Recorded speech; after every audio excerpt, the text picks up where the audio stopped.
Dolphin footwears, बदलते चलने का अंदाज, सर्वकोण रखे सब कंट्रोल में। Welcome to Face News. आज हम मौजूद हैं हाजी रियाजुद्दीन अंसारी जी के साथ, जो कि दिल्ली स्टेट मोमिन कॉन्फ्रेंस के सेक्रेटरी हैं। सर, अभी मोदी जी ने शिलान्यास किया है राम मंदिर का, तो इस पे मुस्लिम समाज की कुछ नाराजगी दिखाई दे रही है, ऐसा क्यों? देखिए, मुस्लिम समाज का मसला तो ये है कि जब सुप्रीम कोर्ट ने मंदिर के हक में फैसला दे दिया है तो अब इसमें कोई गुंजाइश ही नहीं रह जाती, क्योंकि सुप्रीम कोर्ट के ऊपर तो कोई कोर्ट नहीं है मैडम जी।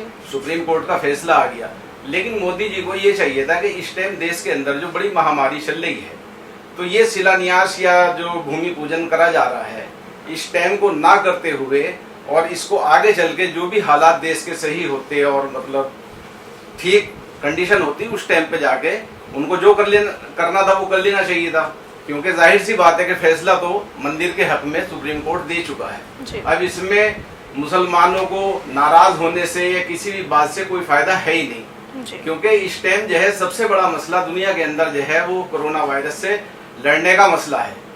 इसलिए ये, क्योंकि इंसान के पेट में रोटी अगर होगी ना तो तभी जाके पूजा वो सही करेगा, तभी जाके वो नमाज पढ़ेगा। आज लोग रोटी से परेशान है, रोजगार से परेशान है, तो इसलिए ये टाइम जो है बीजेपी सरकार ने सही नहीं चुना। इस टाइम पे शिलान्यास नहीं करना चाहिए था, आगे चल के करना। मंदिर मस्जिद के फैसले आ रहे हैं, तो आपको क्या लगता है ये फैसले ठीक हैं? देखिए, अब इसमें तो मतलब आम आदमी क्या कह सकता है, जाहिर सी बात है कि जो भी मसला था वो सुप्रीम कोर्ट के अंदर था। अब सुप्रीम कोर्ट के ऊपर तो कोई कोर्ट है नहीं, फिर तो ऊपर वाले की कोर्ट है, उसके अलावा तो कोई कोर्ट है नहीं। तो जो सुप्रीम कोर्ट ने फैसला कर दिया, मुसलमान उसको मतलब ये है कि सब मान रहे हैं कि भाई ठीक है जो भी। सर, देख के लग रहा था कि ये मंदिर मस्जिद के फैसले के बाद देश में दंगाओं के हालात बन जाएंगे। कहा जा रहा था कि मुस्लिम समाज की तरफ से कोई दंगे हो सकते हैं, तो ऐसा क्यों कहा जा रहा था? नहीं, देखिए, ये सोचने की बात है। मुस्लिम समाज जो है कभी भी दंगा ही नहीं रहा है, और ना ही इस चीज पे वो करता है भरोसा कि हाँ भाई दंगों से किसी भी समस्या का हल है। अगर जबरदस्ती कोई लाके मुसलमानों के ऊपर इस तरीके की घटनाओं को थोप देता है तो वो एक अलग बात है। दिखाया जाता है कि मुसलमान जो है वो दंगाई हैं या मुसलमान दंगा करते हैं, लेकिन ऐसा है नहीं। इसकी हकीकत जो है वो कुछ और है, क्योंकि मुसलमान कभी भी दंगाई नहीं रहा है। और आज भी उसने, चाहे वो 3 तलाक का मसला रहा है या मतलब बाबरी मस्जिद राम मंदिर का मसला रहा है, तो मुसलमानों ने कोई भी विरोध नहीं करा। ठीक है, जो सरकार पावर में है उसको जैसे अच्छा लग रहा है वो कर रही है, या सुप्रीम कोर्ट जो भी मतलब ये है कि सुप्रीम है, उसने जो फैसला दे दिया ठीक है। सर, जैसे कि आपको पता है कि कोरोना महामारी का दौर चल रहा है, तो इस टाइम पे शिलान्यास इतना जरूरी नहीं था। वो कभी भी किया जा सकता था, आज नहीं तो अगले साल किया जा सकता था।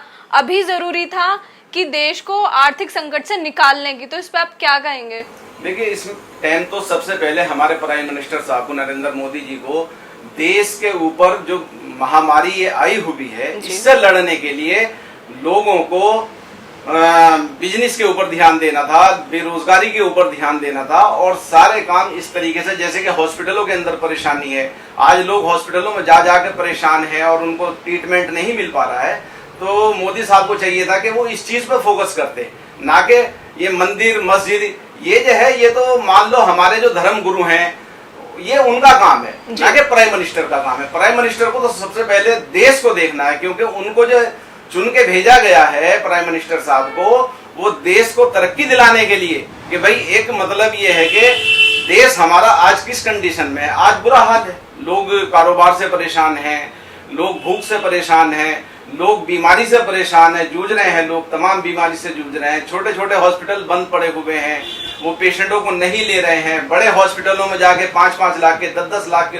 लोगों के बिल बन रहे हैं। तो इससे बहुत बड़ी परेशानी लोगों के ऊपर आई हुई है, बहुत बड़े संकट में इस टाइम देश है। तो मैं तो प्रधानमंत्री से यही कहूंगा कि वो मंदिरों में जो इस तरीके से शिलान्यास इस टाइम कर रहे हैं, इस टाइम ना करके किसी और टाइम जब देश के हालात सही होते उस टाइम कर लेते। आज सबसे ज्यादा जरूरत है इस बात की कि वो देश को देखें कि हमारे देश के अंदर क्या हो रहा है, गरीबी से लोग कितने परेशान है, भूख से परेशान है। इसी तरीके से कोरोना महामारी इस कदर फैली जा रही है, देश में बेरोजगारी बढ़ती जा रही है, लोगों पे रोजगार नहीं है, तो आप इससे लोगों को निपटाने के लिए क्या संदेश देना चाहेंगे? देखिए, मैं तो सरकार से ये कहूंगा, या प्राइम मिनिस्टर हमारे जो नरेंद्र मोदी जी जी। हैं और जो भी सरकार के जो भी सीनियर हैं उनसे ये कहूंगा कि जैसे कि 20 लाख करोड़ का सरकार ने पैकेज का ऐलान करा है, तो आज सरकार ये मान रही है कि हमारे देश के अंदर 80 करोड़ लोग हैं जिनको हम अनाज दे रहे हैं। जी। तो जाहिर सी बात है 80 करोड़ लोग गरीबी की रेखा पे आ गए। जी। तो 80 करोड़ लोगों को कम से कम आज के जो कांग्रेस पार्टी ने मनरेगा बनाई थी, महात्मा गांधी गारंटी रोजगार योजना, उसके जरिए सब पता है और सबके अकाउंट में कम से कम 10-10 हजार रुपया सरकार डाले। और इस कोरोना वायरस से जो लोग परेशान हैं, बेरोजगार हैं, आज रोजगार खत्म हो गए, तो उससे जब ही लड़ा जा सकता है जब लोगों के अकाउंट में करंट पैसा है।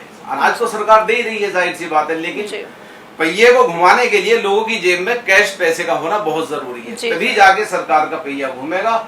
और सरकार जो है मंदिर मस्जिद या इन उसमें ना पड़ के सबसे पहले ध्यान जो है अपनी इकोनॉमी के ऊपर दे और लोगों के रोजगार के ऊपर दे कि किस तरीके से लोगों को ऊपर लाया जाए।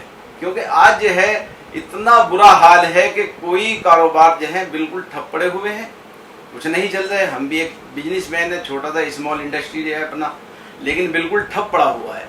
Thank you so much sir. ये थे हमारे साथ हाजी रियाजुद्दीन अंसारी। ऐसे ही अपडेट के साथ जुड़े रहने के लिए देखते रहें फेस न्यूज़।